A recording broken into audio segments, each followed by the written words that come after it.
Ko Haloyum La Yahweh Bahashem Yahweh Shah Bahashem Rakak Kodash. I want to give a double honors to the apostles and elders that prophesied and rule well for the hopeful 144 and the 1/3 of Yasharallah, who this world refers to as Israel, starting at the house of great millstone. Shalom to you Akim, who teach and learn in sincerity. Shalom to the Akwith, who learn in sincerity. It's your brother, Kanan. And I want to name this, where there's smoke, there's fire. Okay? And let's get the little quick definition of that. Okay, if someone says where there's smoke, there's fire, they mean that there are rumors or signs that something is true. So it must be at least partially true. Okay? And we know that this is true. All right? So, I can't get enough of this little clip. I think you're going to see this a lot more if you watch my videos because, hey, once again, not Jewish, radish, okay?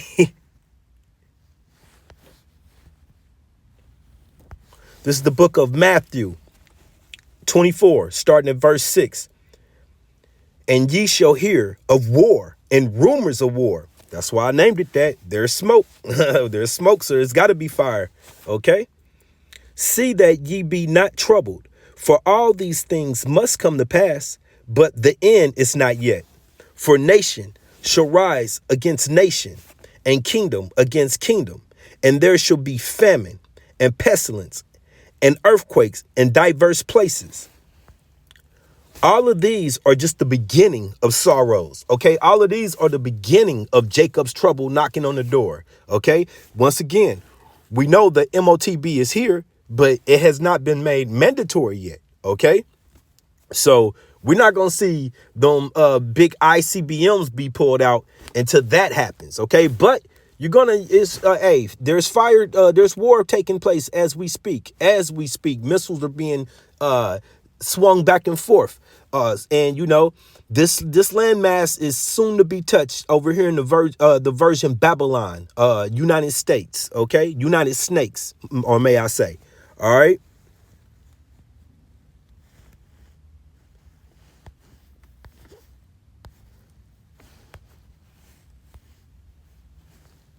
Salakia. Okay, there we go. As always, I got the copyright right here. Fair use copyright. Section 107. Just stating that I am not trying to sell any product here. This is all for educational purposes. I pray that this be edifying to the body. Great pleasure. Now, Martin Sixsmith, welcome to Times Radio. Thank you. Great pleasure to have you here.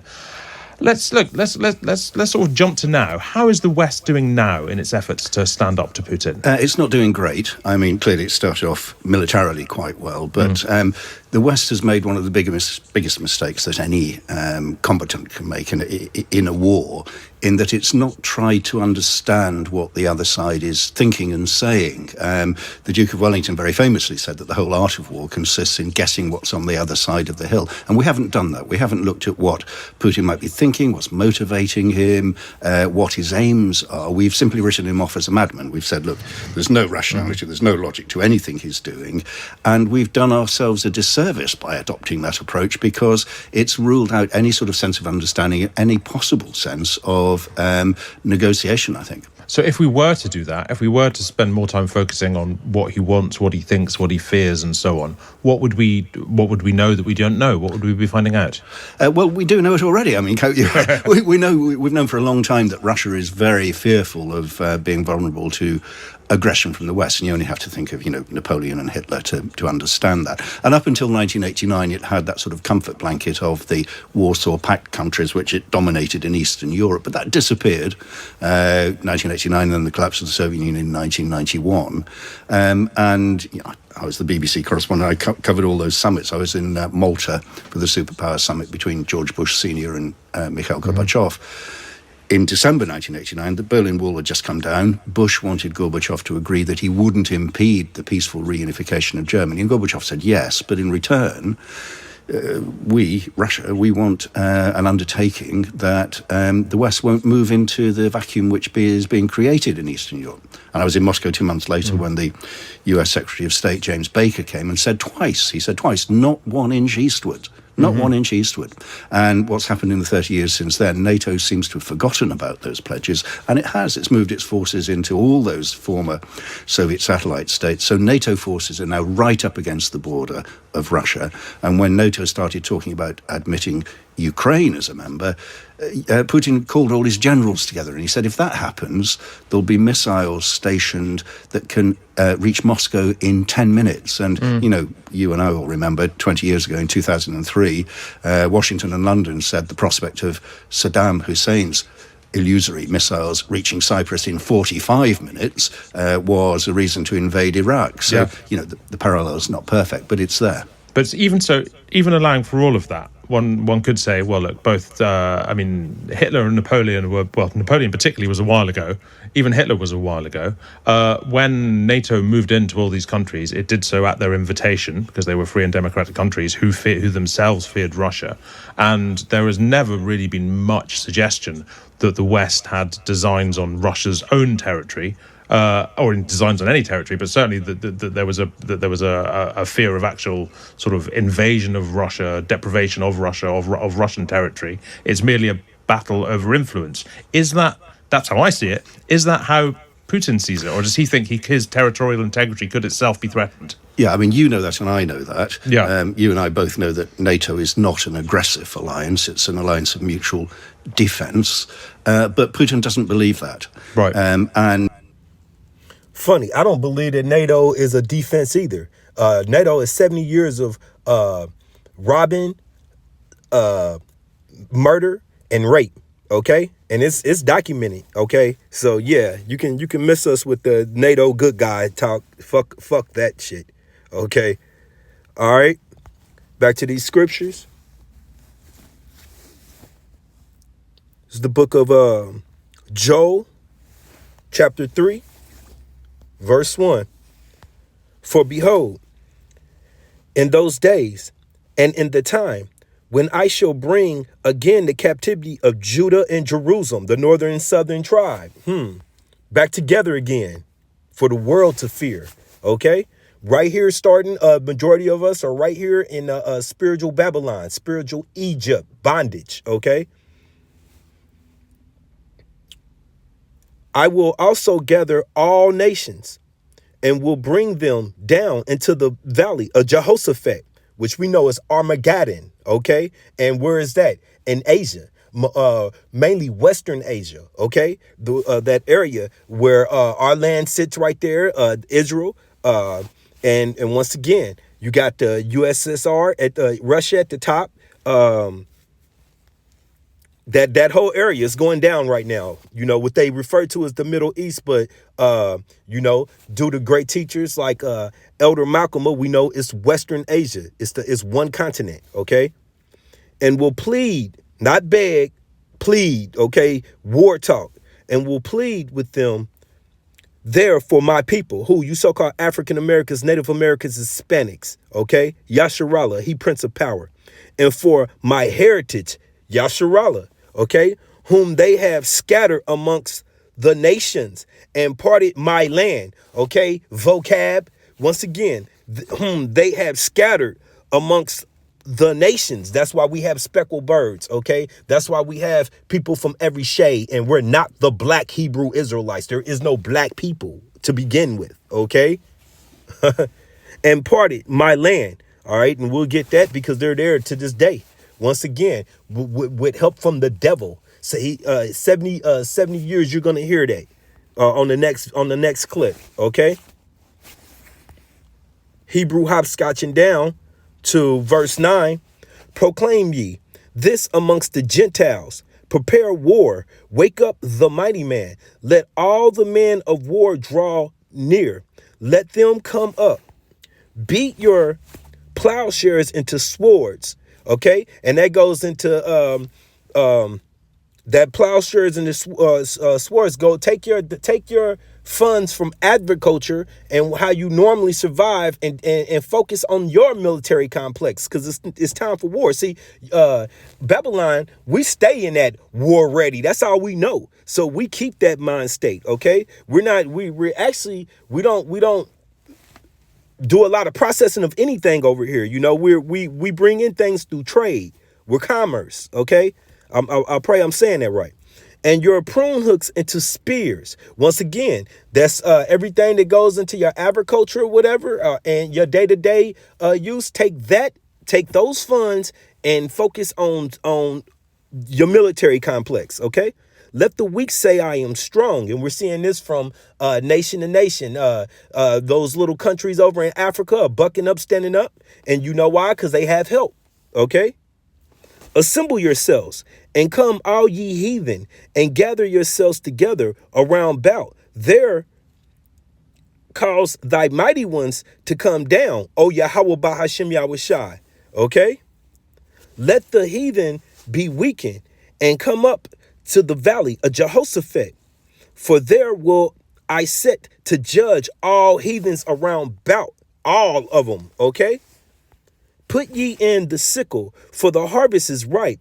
Come get you down, for the press is full. The fat overfloweth, and their wickedness is great. Starting with who? The head honchos of the wicked.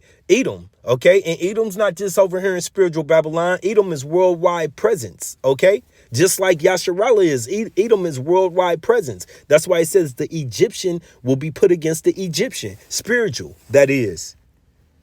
Okay, and we know Egypt to be bondage. So you put that together. Another good clip for you. I think that No. Okay. can be true. I don't think this is going to work itself out through peaceful negotiation. I think that let's just be frank here. Israel needs to be strategically defeated in order for anything to fundamentally change about the Israeli stance. Right now, the politicians in Israel aren't budging at all. There's no compromise in them whatsoever. They've taken an extremist stance. And again, I just need to remind people, when I say extremist stance, it's not just about Gaza. It's about Palestinians in general. How much media coverage has been given to the fact that there is a organized system of theft and murder going on in Israel, where settlers come in from overseas, mainly the United States, and they come to the West Bank where they steal the homes of Arabs. Literally go in and steal the homes, throw them out. I seen a video about 2 years ago based on that, with a reporter asking this fucking, he's fat, sloppy, Israeli dude from the United States who came from like New York. Asked him, do you feel comfortable with doing this? He's like, oh, well, somebody else will, and it belongs to us. We believe they don't belong here. Fake, nasty. And he was like, but you're still in their land. Well, this is our rightful land, and this is what the government set up. If I don't do it, somebody else will, so I don't have any problem with it. I seen the video. And if you dare resist, you get shot by the settlers or by the soldiers who are guarding the settlers. And the Israeli government is doing this because they've been captured by a political entity that believes in biblical greater Israel. And that means that Israel is going to expand into the Israel of the Bible, and that they're going to push all the Arabs out until they get it. And you saw that police officer shouting at the Arab reporter. This is the mentality of many people, including those in government right now. You can't change this mentality by reasoning with them. What you can do is defeat Israel. And what I mean by defeat Israel, I don't mean destroy Israel. I'm not asking for the destruction of Israel. I don't think any responsible person would. But you need to defeat the concept of political Zionism, the concept of a greater Israel. And you have to impart on the citizens of Israel the reality that if Israel is going to exist going forward, it must exist as part of a two-state solution that gives the Palestinians the same rights and privileges that the Israelis have. There is. Okay. With that talk, I'm going to go ahead and jump ahead and grab this. Okay. Here we go. Zechariah 9:6. And a bastard shall dwell in Astra, okay, which is in Israel. So that bastard is dwelling there now to this day. And thus the people that he's speaking of. Okay, we're going to, because we know what's to come is the rightful reign of Yahweh Bashim Yahweh Shai. Okay, and the election. All right, and the true children of Yasharallah, the 12 tribes, not the Ish people and maybe Levi. They call them Levi. And then where's the rest of the tribes? Come on, man. All right, and that's the best I can describe that too. All right. Moving on to Exodus 38 and verse 1. No, Salakia. Ezekiel 38 verse 1. And the word of Yahweh Bashim Yahushai came unto me, saying, Son of man, set thy face against God and the land of Magog, the chief prince of Meshach and Tubal, and prophesies against him. And this is regarding Russia, okay? And say, Thus saith Yahweh Bashim Yahushai, Allah, power, behold, I am against thee, O God, the chief prince, Salakia, chief prince of Meshach and Tubal. And I will turn thee back and put hooks into thee jaws, and I will bring thee forth, and I will turn, and I will, okay, Salaki, I got to read that 4 again. Ezekiel 38 and 4. And I will turn thee back and put hooks into thy jaws, and I will bring thee forth, and all thy army, horses and horsemen, all of them clothed with all sorts of armor, even a great company with buckles and shields, all of them holding swords. Persia, Ethiopia, and Libya with them, all of them with shields and helmets. And this is true because right now I mentioned that those little nations within Africa, they have support. They have the faith to stand up and say we're here because they know that they got the backing of Russia. Okay,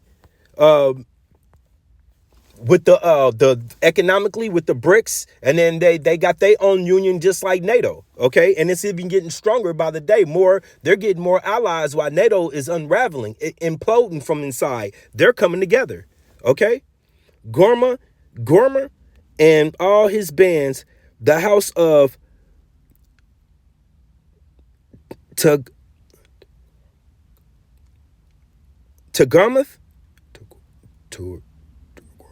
Gorma of the northern quarters, and all the bands, and many people with thee.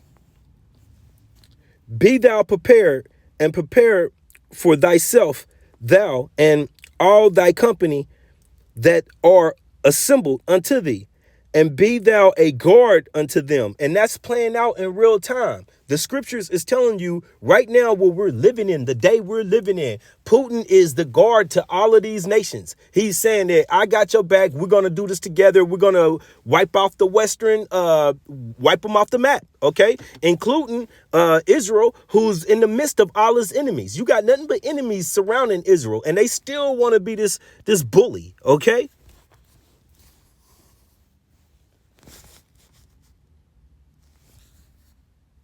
This is the book of Jeremiah 50, starting at 45. Therefore, hear ye the counsel of Yahweh Bashim Yahushai that he have taken against Babylon, spiritual Babylon, and his purpose, that he have purposed against the land of the Chaldeans. Surely the least of the flock shall draw them out. Okay, and who is that? The little hatters, the little radish dude that I had at the beginning climbing up out the sewer. Okay, coming up out the sewer like back up, like what is that? When sewage coming out just like sewage, back up. Okay? Surely the least of the flock of who? Of Edom, of Idumea, that flock, that tribe, okay, which is Amalek, shall draw them out. Surely he shall make their habitations desolate with them. Okay? At the noise of the taking of Babylon, the earth is moved, and the cities is heard among in the calm down. Salakia, Jeremiah 50:46. At the noise of the taking of Babylon, the earth is moved, and the cry is heard amongst the nations. That's right. You can watch the White House. They're trying to act like the duck on top of the lake and just sort of smoothly go, no, everything's fine here. The president's going to Israel. No, there's nothing to worry about here. Underneath the water, man, those feet are just going like this because they are in a panic. Why hasn't Israel gone into Gaza yet? A, they're going to get whipped. They know it. They're going to lose thousands of guys. B, the second they go in, they will, Hezbollah is going to come in. Iran might come in. Israel ran 2 war games, one last year called Chariots of Fire, one this year called Firm Hand. And the whole purpose of the war game was to test the Israeli defense enterprise. What happens, like a stress test. What happens if everything goes bad at once? Gaza goes up, the West Bank goes up, Hezbollah, Syria, Iran. Can Israel protect itself? And the idea was they had built this military where they said, yeah, we got it. Then they exercised it. And the answer is nope. Israel can't do that. So this isn't guesswork. Now the Israeli generals are looking at a nightmare scenario. If Hezbollah comes in, Israel's going to lose that fight. That's why the United States is bringing in 2 aircraft carriers and 2,000 Marines. Not that they're going to do anything. They're not going to change the outcome, but it's designed as deterrence, a show of force to tell Hezbollah, we're serious about this. Well, Hezbollah's a pretty serious organization too.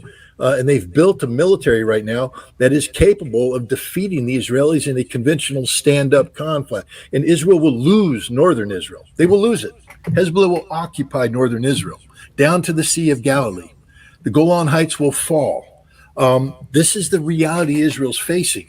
And they're in a quandary. So the president's coming in to confer with the Israeli government on how do you get out of this predicament? How do we resolve the situation in Gaza in a way that's politically acceptable to Israel without bringing everything down on top of us? Because once again, when the Lord said he will plead with them, he's not talking. Talk time is done. Okay. It really never was no talk time. This was written from the beginning. Okay. From the beginning of creation, it was going to go down like this. All right.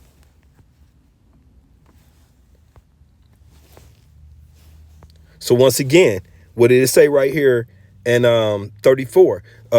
Jeremiah 50:34. Therefore, hear the counsel of Yahweh Bashim Yahushai that he have taken against Babylon, spiritual Babylon, okay? And his purpose that he have proposed against the land of the Chaldeans, surely the least of the flock. And he just gave you a good example. They're doing it right now. They're stirring up so much problem and conflict right. And you can't even say their backyard, their front yard, their backyard, and both neighbors on each side of them. OK, you got a issue going on. And what it's going to do is going to draw the United Snakes into it. And it already has. And we got our own problems facing us. We got our own worldwide conflict. So here you have it. OK, surely the least of the flock shall draw them out. Surely he shall make their habitations desolate with them. Okay. This is the book of Exodus 17 and 16. 4. He said, because Yahweh Bashim Yahushai have sworn that Yahweh Bashim Yahushai will have war with Amalek from generation to generation. Amalek, the small hatters. Once again, that radish that came up out the sewer. Okay, that bastard that lives in our land right now, that's occupying our land right now. Okay, this is the book of Isaiah 33 chapter 33, verse 1. Woe unto thee that spoileth. Okay, Salakia, I'm going to hold this one off because you got to hear this. This is going to make it even. Once again, these scriptures are speaking loud. They are clearly speaking loud. Everybody's dead. Now, the Israelis call it the Samson option. But do we really want to bring the Samson option in play? Is that what we want to do? I think we need to back all this down and say, Israel, it's time for you to get with the real world. You had an opportunity, 75 years, to create the Jewish homeland. You didn't do it. You can't do it because it's incompatible. Pause that. See, he said 75 years. We're talking about that document, that Belfamont document, okay? And I'm pretty sure I hacked that, but you know, the piece of paper that acknowledged from various points of Edom, like the United States, from their leadership, not Yahweh Bashim Yahushai, that Israel will be a state again and will occupy that land. Okay, but that once again was just fulfilling of the scriptures, Zechariah 9:6 and other ones too, where it said you parted my land and you did it with joy. Okay. With reality. It's incompatible with the Arab world. We have a lot of the Arab countries that want to normalize relations with you, but they only do that if there's a genuine two-state solution. It's time for Israel to get rid of its current group of politicians, Bibi Netanyahu and such, and bring in somebody like a Yitzhak Rabin, a very strong leader who believed in peace. He was killed for it. He was killed by followers of Bibi Netanyahu. Bibi Netanyahu openly called for his assassination. He says, I didn't, but you were there, Bibi, when they were saying, kill Yitzhak Rabin, and you didn't say, no, don't do that. Okay, I want to go back a little bit. A very strong leader who believed in peace. He was killed. They only do that if there's a genuine two-state solution. It's time for Israel to get rid of its current, group of politicians. Okay, we'll come back to this. Now I want to bring out this Isaiah 33 and 1. Woe to thee that spoileth, and thou was not spoiled. Okay, NATO. And dealest treacherously. The beast basically led by the whore. And dealest treacherously, and they dealt not treacherously with thee, the other nations, okay, who've been bullied, had their resources stolen, just like they did our land. They've done this all worldwide, okay? When thou shalt cease to spoil, thou shalt be spoiled, okay?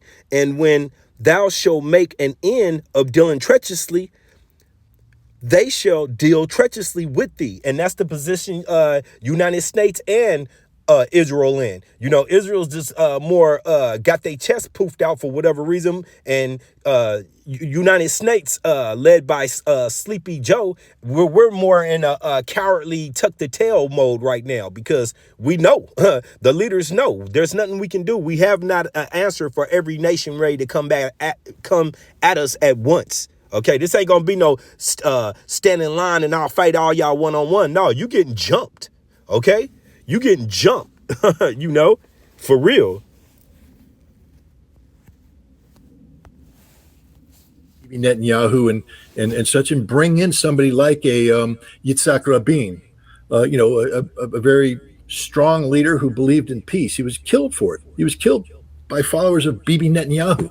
Bibi Netanyahu openly called for his assassination. He says, I didn't, but you were there, Bibi, when they were saying, kill Yitzhak Rabin, and you didn't say, no, don't do that. You were going, let's go, let's go. You called him a Nazi, and so now he's dead. You're in power and you're destroying Israel. You've destroyed Israel, Bibi Netanyahu. It's time for him to go. It's time for a new generation of Israeli leaders to come in who recognize Zionism as... Okay, and I got a Bible verse for his new government that he believes is supposed to come in and replace Ben not a Jew. Okay, he's partially right. That's going to happen coming very soon. Once again, the elder apostle Tahar has deemed this year the year of hopeful Jacob's trouble, and Yahweh Bashim Yahushua is not disappointing. Okay, so at this rate, yeah, we're going to be out of here. The water Yahweh Bashim Yahushua. Okay, so to his reply about removing their government and replacing it. And of course, he's going to give you a worldly answer. I'm not. I'm going to give you the scriptures. This is Second Esdras, chapter 6, starting at 7. Then answered, and I said, what shall be the pardon asunder of the times? Or when shall be the end of the first and the beginning of it that followeth? And he said unto me, from Abraham unto Isaac, when Jacob and Esau were born of him, twins. Jacob hand held first the heel of Esau. And we know that goes into bringing down the power structure. You know, this world, Job 9:24, the earth has been given to the hands of the wicked for temporarily. Okay. Once again, when we say this world, this time, we mean eon, this time period. Okay. We're at the end of his rulership. Okay. The sun setting on Edom. Okay. For Esau is the end of the world, and Jacob is the beginning of it that followeth. But nobody from a worldly perspective sees this. You don't hear anybody saying, okay, those so-called African Americans, Native Americans, Hispanics, they got next. No, you got every nation, including other Edomites thinking it's their time to shine. You know, no, once Amalek comes out of that power seat, is being passed, the keys to the kingdom are being passed to Yahweh Shai for eternity, and his nation, starting with the election, the 1/3, okay, and then the 2/3 will be brought back in a righteous mind. But no longer will this earth, this world, be ran by another nation or even challenged to. Okay, you won't even be able to challenge Yahweh Shai and the nation of Yasharallah. Okay. So with that, I pray that this was edifying. Shalom.